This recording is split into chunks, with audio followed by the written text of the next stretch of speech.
After showcasing several great Easter eggs that have been found throughout the Mario franchise, I decided it would be a good idea to look and see what influence the mustachioed main character has had in titles other than his own. In today's video about Mario cameos and non-Nintendo games, I decided to find references to him in titles that were created by other developers to pay homage to his iconicity. These nods are actually a lot more prevalent than I thought, showing up in several different types of franchises across a wide array of systems.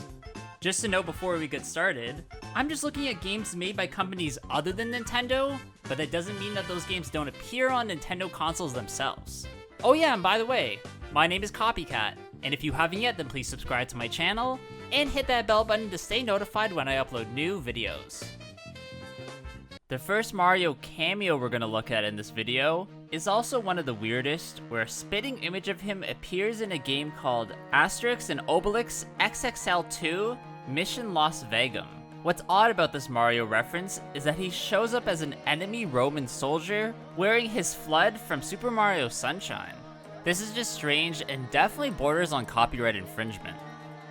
One of my favorite cameos from a seemingly random game comes from 2016's Hitman, where the two Plumber brothers actually make an appearance. Named Mario and Luigi Salvatore, these two characters are literally different universe versions of the Mushroom Kingdom inhabitants, where apparently Mario at one point even refers to finding his princess and continuously imitates the sound of collecting coins. Even though I couldn't find a clip of this actually happening. In such a violent game like Hitman, it's out of place, but funny to see when it steps out of its element. Back when Metal Gear Solid games came out on Nintendo consoles, the Twin Snakes remastered port on the GameCube contained many Easter eggs from the company. In the same room you find the GameCube with the wireless controller, you can also find stuffed figures of Mario and Yoshi, where if you shoot at the main character with low health, it will be replenished while playing a 1-up jingle. Just listen.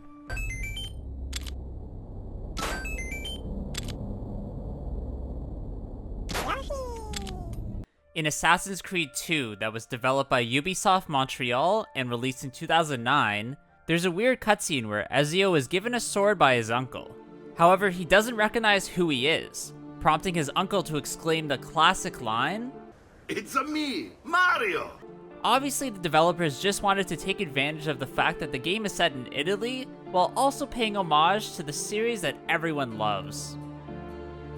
One of Mario's most hilarious cameos comes from the Simpsons video game, which actually has an entire level based on characters from other franchises. Bart and Lisa enter a factory where Mario and others are being held captive in order to make video games.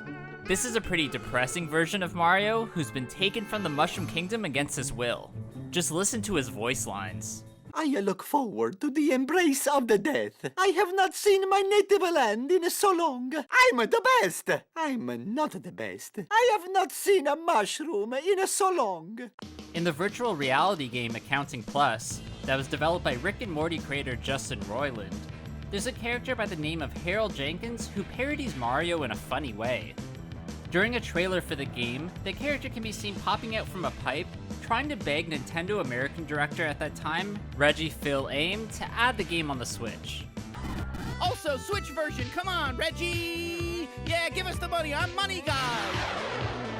Of course, this is all a hilarious joke, as there's a disclaimer saying the Switch isn't a VR system and the game won't ever come out for the console.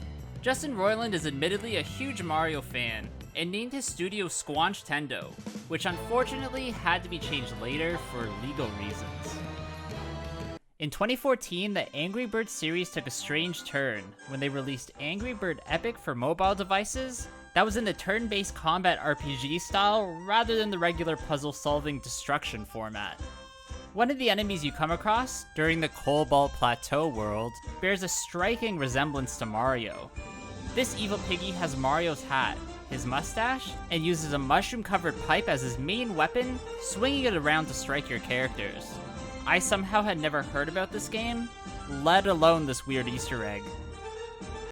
Even though Capcom isn't part of Nintendo, they've always worked really closely with the company on select titles, which is why special skins were released for Monster Hunter 4 on the 3DS.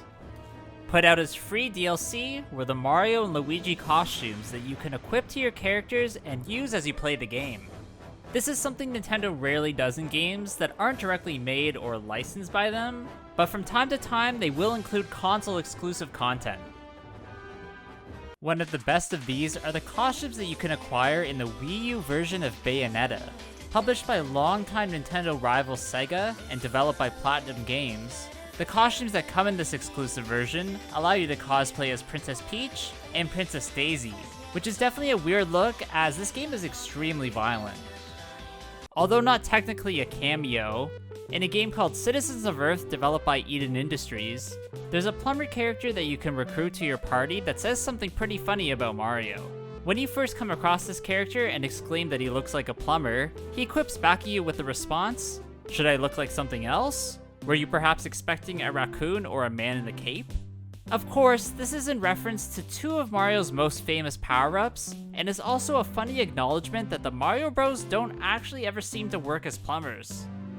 Out of all the games in this video, I never thought I'd mention Call of Duty Modern Warfare 2 and 3, which contain a secret emblem that resembles a wartime 8-bit version of Mario.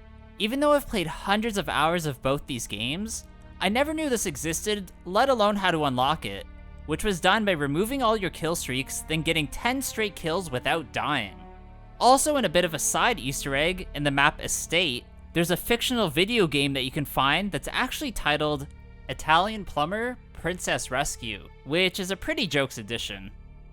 In 2013's Guacamelee that was developed by Drinkbox Studios, there's a nod to the Super Mario Bros. That can be found on a poster in one of the levels. If you look closely, there's a depiction of luchador versions of Mario and Luigi, with the Spanish writing saying Los Super Hermanos, which translates to the Super Brothers. There's also a boss battle in this game that ends by triggering the hammer switch, sending your enemy into the lava below. This is an obvious Bowser boss battle reference from the original game, which really shows how much influence that title had on future platformers. The next game that includes somewhat of a Mario cameo is called Bowmasters, which is a mobile title developed by Playgendary.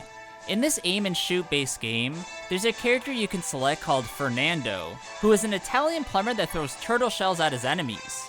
This is a very weird sight and definitely borders on copyright infringement, as the only thing missing is the M on his cap.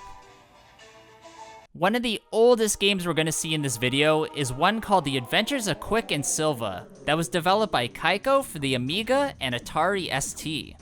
Made extremely quickly in just a couple weeks, this game's enemies are based off of the characters from other franchises including Mario, which could have gotten the developers in a lot of trouble if it wasn't released as a free game that was included in the Amiga Fun magazine.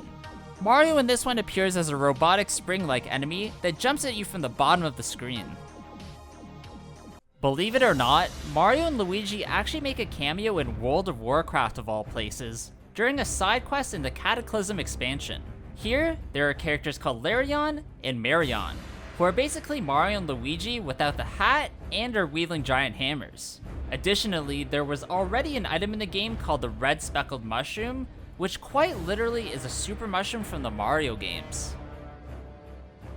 Alright, that's going to be it for today's video, guys. I really hope you did enjoy this one. If you did, please leave a like, comment below what you thought about it, and of course, subscribe to my channel. Also, I do have an Instagram at Copycat Gamer, so go give that a follow. There I upload some cool clips and items from my collection that you won't see anywhere else. Hope you guys all have a good day, and I'll see you all in the next one. Bye!